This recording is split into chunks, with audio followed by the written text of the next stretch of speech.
बिस्मिल्लाहिर्रहमानिर्रहीम। मैं हूं नबी सती और हम बात करेंगे बल्दियाती इलेक्शन के हवाले से। और ज़ाहिर है इसमें दूसरी राय नहीं है कि बल्दियात जो होते हैं वो जमहूरियत की नर्सरी होती हैं।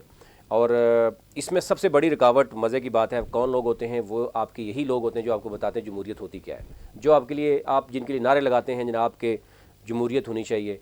विद इन द पार्टीज़ कितनी पॉलिटिकल पार्टीज़ में जमहूरियत है वो भी आप जानते हैं। और उसके बाद फिर बल्दियाती इलेक्शन के लिए रुकावट कौन बनते हैं, वो भी ये लोग होते हैं। आप इलेक्शन कमीशन जाएं, आपको डाटा भी मिलेगा, आपको बताया भी जाएगा किस तरह की रुकावटें होती हैं। कोई सूबा कानून साजी बार बार कर रहा है, कोई सूबा जो है वो मुतलका फ़ंड्स ही जारी नहीं करता किसी न किसी तरीके से, नहीं। और यही आपके MPAs, MNAs, MLAs सबसे बड़ी रुकावट होते हैं। इस्लामाबाद का बल्दियाती इलेक्शन 31 दिसंबर को होने जा रहा है और ये अगेन लेट हो रहा है। तकरीबन ये आप अंदाज़ा करें 2015 में इलेक्शन हुआ था, उसके बाद 2022 के एंड में हो रहा है, 23 में, तकरीबन 8 बरस के बाद इलेक्शन हो रहा है।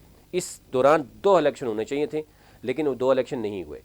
पावर्स वो नहीं दी गई जो होनी चाहिए, उसके हवाले से अलग से बात करेंगे। ओवरऑल मैं आपसे एक शेयर कर लेता हूँ कि 101 यूनियन कौंसिल है पूरे इस्लामाबाद की, 3 वैसे नेशनल असम्बली के हल्के हैं, तीनों इस वक्त PTI के पास हैं। लेकिन अब मुकाबला कहाँ पर है, यानी PTI अपने आप को किस हद तक डिफेंड करेगी, जमात इस्लामी कहाँ खड़ी है, पीपल्स पार्टी, नून लीग, क्या PDM मिलकर भी इलेक्शन लड़ेंगी। एक तो ये सबसे पहले तो ये बताता चलें कि जो ओवरऑल 101 यूनियन कौंसिल हैं, ये डायरेक्ट इलेक्शन जहाँ पे होगा, 13 मेंबर्स की कंपोजिशन है। उसके बाद इनडायरेक्ट जो होगा वो आपसे अलग से शेयर करेंगे।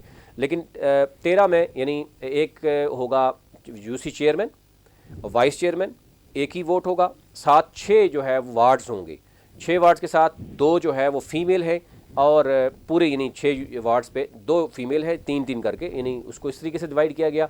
और एक माइनॉरिटी का वोट है, यानी मेंबर होगा, एक यूथ का होगा, एक किसान का होगा। यूं 13 मेंबर्स की एक कंपोजिशन होगी बल्दियाती इलेक्शन इसमें इस्लामाबाद की। अच्छा, अब आ जाते हैं कि इनका टोटल वोट बैंक जो इस्लामाबाद का है वो है 10,115। मेल वोट बैंक है 5,26,000 और फीमेल है 4,74,000। टर्न आउट क्या हो सकता है अगर हम नेशनल असम्बली के ओवरऑल देखें? नेशनल असम्बली में तो नेशनल असम्बली में टर्न आउट कम होता है। अब हम आपसे अलग से शेयर करेंगे पूरा डाटा, हमारी टीम इस पे काम कर रही है कि टर्न आउट कितना हो सकता है अगर पॉलिटिकल पार्टीज मुकम्मल तौर पर हर तरह से वोटर्स को एंगेज करें। तो फिर जब जनरल इलेक्शन होता था तो उस वक्त ओवरऑल पूरे पाकिस्तान की सूरत हाल होती है, और इस्लामाबाद का बल्दियाती इलेक्शन होगा तो फोकस यहाँ पे ही होगा। तो इस वक्त अगर हम देखें PTI 101 यूनियन काउंसिल में PTI ने कितने लोग उतारे हैं, तकरीबन हमारे पास जो लिस्ट पहुंची है 99 के करीब इन्होंने टोटल मैदान में। सबसे टॉप पे तहरीक इंसाफ है जिन्होंने अपने उम्मीदवार मैदान में उतारे हैं। दूसरे नंबर पर जमात इस्लामी भी क्लेम कर रही है और मुस्लिम लीग नून भी क्लेम कर रही है। लेकिन हमारे पास जो डाटा है वो मैं आपसे एक एक पूरे मेम्बरान का आपस से शेयर करेंगे। अब मुस्लिम लीग नून इस दफ़ा कम मेंबर्स क्यों शो कर सकी है, वजह क्या है कि कौन लोग हैं जो शायद रुकावट बन रहे हैं। पीपल्स पार्टी भी टोटल 16 यूनियन काउंसिल में अपने मेम्बरान उतार सके हैं, इनके नाम मैं पहले आपको बता चुका हूँ। अच्छा, अब ये बल्दियाती इलेक्शन जो है ये बहुत अहम बल्दियाती इलेक्शन होगा। कैपिटल में बल्दियाती इलेक्शन होगा तो पीपल्स पार्टी के जो लोग हैं यहाँ के लोकल, मुस्लिम लीग नून, PTI और जमात इस्लामी, क्योंकि जमात इस्लामी के मियाँ असलम साहब यहाँ पे मेंबर नेशनल असम्बली रहे हैं, और जमात इस्लामी वो पहली पार्टी है जिसने सबसे पहले अपना मेयर भी शो कर दिया कि हमारा मेयर जनाब ये है, आपने अगर वोट देने हैं हमें तो आपका मेयर जो है वो मियाँ असलम है। ये बड़ी अच्छी बात है। पीपल्स पार्टी, नून लीग, बाकी जो दीगर जमातें हैं, तहरीक इंसाफ अभी तक इस मामले में कोई फैसला नहीं कर सकी। होना तो ये चाहिए कि आवाम को पता होना चाहिए कि हमारा मेयर कौन सा आएगा। 2015 में आपने देखा कि डायरेक्ट इलेक्शन हुआ, जो लोग करोड़ों रुपए लगा कर आए, उसके बाद एक पैराशूटर, उनका क्लेम है कि पैराशूटर बैठा दिया गया क्योंकि मियाँ साहब के करीब था और मियाँ साहब के बड़े काम करते थे, बड़े अच्छी कंस्ट्रक्शन करते थे, उनको मेयर बना दिया गया। और डिप्टी मेयर समेत तमाम असबरा पर एहतजाज रहे कि हमें तो ऑफिस भी नहीं मिलता। फिर यहाँ पर क्लेम होता है 3-4 बड़े फैक्शंस हैं यहाँ पर इस्लामाबाद में। CDA अलग से है, आपका एडमिनिस्ट्रेशन अलग से है, फिर आपका जब बल्दियात के नुमाइंदे आएंगे वो अलग से क्लेम करते हैं कि पावर्स क्या होंगी इनकी। ये एक बड़े क्लेम है, वो आपसे शेयर करेंगे। पीपल्स पार्टी की अगर बात करें तो यहाँ नैयर बुखारी साहब हैं, उनकी फैमिली है, सिप्ती बुखारी साहब हैं, शाह साहब हैं, उनका एक इम्तिहान होगा। पीपल्स पार्टी के जो दीगर सदर हैं और बाकी उनका क्लेम यानी उनका इम्तिहान होगा कि कितनी सीटें निकालेंगे। इसी तरह मुस्लिम लीग नून की डॉक्टर फजल हैं, उनका इम्तिहान होगा। अकील अंजम उनका वो होगा, राजा कामरान है। ये ज़रा जो टिकट होल्डर्स होते हैं, ये जो इलेक्शन जीते हुए हैं होते हैं या हारे हुए होते हैं, वही उन्हीं का ये इम्तिहान होगा।